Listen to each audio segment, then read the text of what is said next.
Hi, everyone. Thank you for joining me today. Today, as you can see, I have Ken Heron with me. Hi, Ken. How are you? Good. I'm practicing being an American.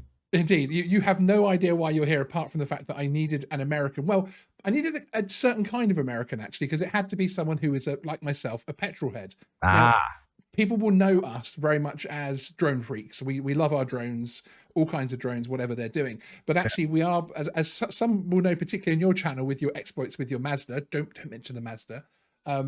We are petrol heads, and you are a confirmed petrol head. I mean, you've taken it to the next level from me. Well, I haven't called myself a petrol head because we don't use petrol here in the United States. And so it starts. But I am. Yes. A petrol head. Yeah. Now, so this is very much talking about tech rather than drones today, because as my audience knows, we do cover from time to time tech-related items specifically rather than just drones. And this also brings up another conversation which myself and Ken have quite often regarding the differences perhaps in law and culture between the US and the UK, from everything from the way we say things to the fact that our police aren't armed, and there's just so many cultural hilarious and differences. How you use the metric system, yet you say miles per hour. Yes, yeah. And our street signs are in yards, which is anyway. Are they? Yeah. So our are street they really? signs. Yeah, our street signs that say, so let's say I'm on the motorway, which is our freeway, and it says London, and it will have 26. That's 26 miles away, okay? And then I come to the junction for London. It will count me down to that junction in yards. It will say there's a sign with 3 marks that says you're 300 yards, 200 yards, 100 yards away from that junction. You're so close to imperialism. So close. It's crazy. It's almost as if we invented the system, but there we go. Almost. So on that pretense, I have something to show you, which as a petrol head here in the UK and in Europe, I've driven across Europe, and I've done sort of rallies and all sorts of different things with my lovely cars. And this is something that I'm, I won't say I'm afraid of, but I really wanted to see an American's reaction to this. Okay, so this is either going to work or not. So you guys are seeing Ken's blind react to this. I'm going to bring up a news story now, and it's going to come up just on my face. So hopefully you can read it properly. And it's because I want the audience to see your face as you see this. Okay. Okay. So let me bring this up here. Can you see that? Mandatory speed limiters on UK cars. So you're going to govern the cars? What? Yes. Yes. Okay. That's good. Let me call my broker and invest in hacking. Yeah. Let me get on that. Oh my God. So from 2022 here in the it's across the whole of Europe, but basically the UK is actually I'm just running through my mind. There's no way. Oh my God, there's no way. It doesn't compute, does it? There'd be another civil war in our country. I mean, that'd be it. That'd be it. Well, it's interesting here. Are they going to produce cars with governors on it? I'm going to explain it to you stage by stage very quickly, and the different stages you're going to go redder and redder. Hold on. But is this something that you'll have to retrofit older cars with, or are they exempt? They're grandfathered in? Not technically, but what people don't know is that certain brands of cars, such as Ford, right now have these systems built into them ready to be used next year. So people are buying cars right now, which they're going to be keeping for a good couple of years. I mean, myself, I fall in love with my cars, and I keep them for years and years. So people are buying cars right now that don't know these speed limiters are actually built into them. And so the next time they go for service, they'll get a free firmware update or something that'll. Yeah, essentially. Where's my? Let me say wholeheartedly. Did I? that double that. That's old. Oh no. Oh no. I can't even talk about this anymore. No. And that's exactly why I asked Ken to come on, because I knew his reaction to this would be somewhat interesting, shall we say, because it's similar to my reaction. I feel the same way. I have to say, I feel the same way. But is there going to be an uprising? I don't know. I don't know. Now, there is a chance this won't come in because, of course, we have left the EU, but we've adopted all of the EU's safety protocols with cars. So at the moment, as it stands, we will have this. But certainly... Is this across the EU? The entirety of the EU will have this. So if you go on holiday to France in 2022 and you hire a brand new car, that car will have a speed limiter. Now, the way it works is it isn't going to basically, it's going to be called an intelligent speed assistant, which will use GPS data and or traffic sign recognition. So it's going to recognize the street signs, cameras to determine the maximum speed allowed in an area. The system then limits the engine's power and the vehicle's speed to that limit. Okay. Let me be devil's advocate, okay? Okay. All right. On the one hand, everybody's going to hate it. On the other hand, it could save some lives, right? Yeah. And that's exactly how I feel. 100%. I'm right. I love safety. Everyone knows even on the drone side of things, I'm always talking about the drone rules, keeping our hobby safe, keeping it safe for the future. And, but obviously I love to fly my drone like I stole it as well sometimes. And I'm exactly the same with the car side of things. I love cars. I love, saving and buying a car with that bit extra power and that although they're automatics, which I know you'll hate me for, usually. But yeah, so it's a difficult one. It's a really difficult because I find myself, I hate it, but obviously it will. Yeah, this will save lives. I want to save lives too, but you know what else would save lives? Riding a bicycle instead of a car.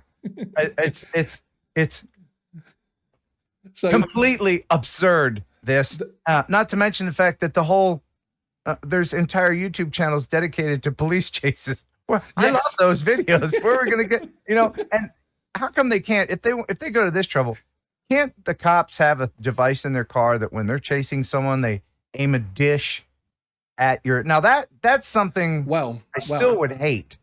Yeah, I still would hate. But if cars after 2022 were built with this receiver in it that only cops could use, someone would hack that too, of course. Yes.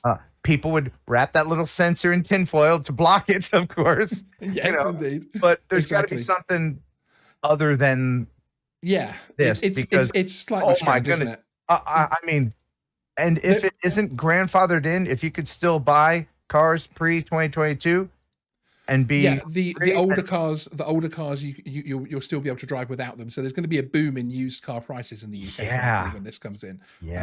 Especially the models, the poor people who've bought the cars now that don't realize that it's already in there, the brand new cars.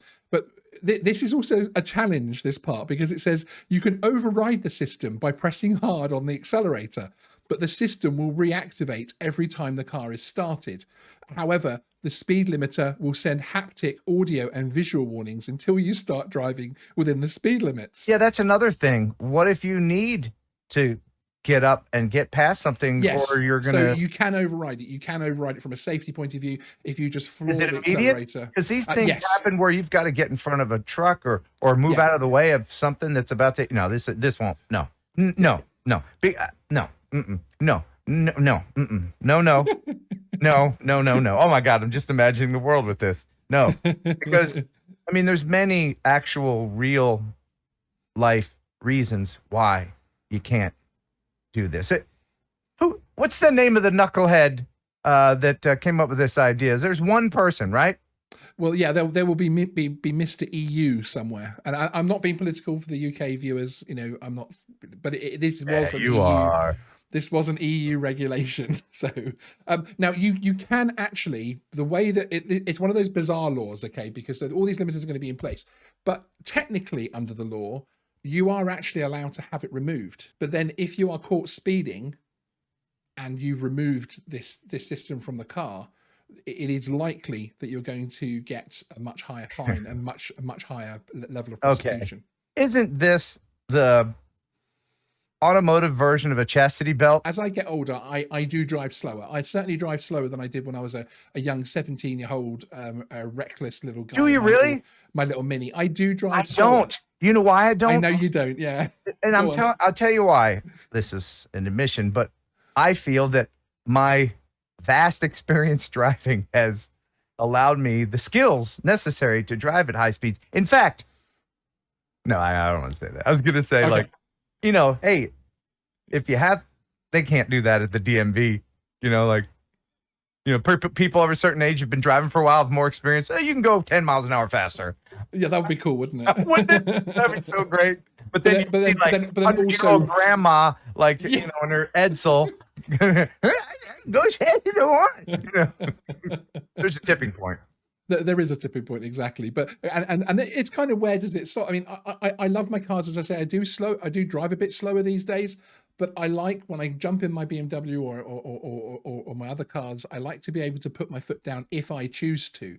I'm not going to break the speed limit because I'm actually, as I say, I'm an older guy now, and I'm fairly responsible. But I kind of like knowing that I can.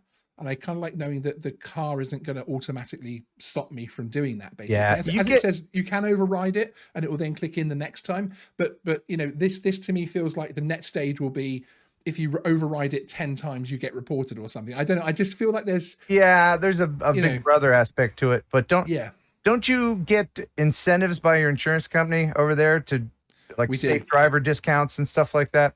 Yes, you can actually have a black box fitted to your car, and you get a safety score from the insurance company. And the safer your score, the lower your insurance premium will be, which is especially useful for new drivers. The premiums for new drivers in this country are astronomical. Oh, and they should be. Go on YouTube and just type in teen driver fail. Just yesterday, I watched like a half hour. I was glued to watching these teens who are trying to multitask at night in the rain, texting. And then they're surprised when they run off the road. Thank you very much, Ken. I really appreciate it. I knew your reaction would be the perfect reaction to this. When I first read this article, and there's a link to the article in the description, which also has a British journalist, motoring journalist reaction to it, who's actually one of the former Top Gear presenters. But thank you. I really appreciate it, sir. We're done? Because I can go on. I can go on. The American. I can go on. You want to do 3 hours of this? So is this another reason why you'll never come to the UK? Oh no, I'll come to the UK because don't I have diplomatic immunity? I can drive fast as I want, right? I can get that. Diplomatic. You talk to Parliament, get that done. Yeah, absolutely. Well, there is a Heron Tower in central London, of course. Oh, that's right. So surely if there's a tower named after you, you can pretty much do what you want. I'm sure there's a law. Yeah, if you have a tower named after you. Yeah, you can murder people and get away with it. And you're allowed to text and drive if you have a tower named after you. I can't wait to see the YouTube monetization feedback for this video. It's going to be awesome. But that's what you get. So that's absolutely fantastic. So as I say, thank you very much for joining me. There's a link in the description to Ken Heron's channel. If you watch Geeksvana and you've not heard of Ken Heron, then where have you been, frankly? Go click the link and subscribe. I'm going to get in the current car that I'm driving that is not mine. And I'm going to go out and I'm going to exceed the speed limit just to spite you Brits right now. That's what I'm going to do. Thanks, Sean. All right, I'll see you later. That's ridiculous. Ridiculous. Thanks, everyone. See you next time.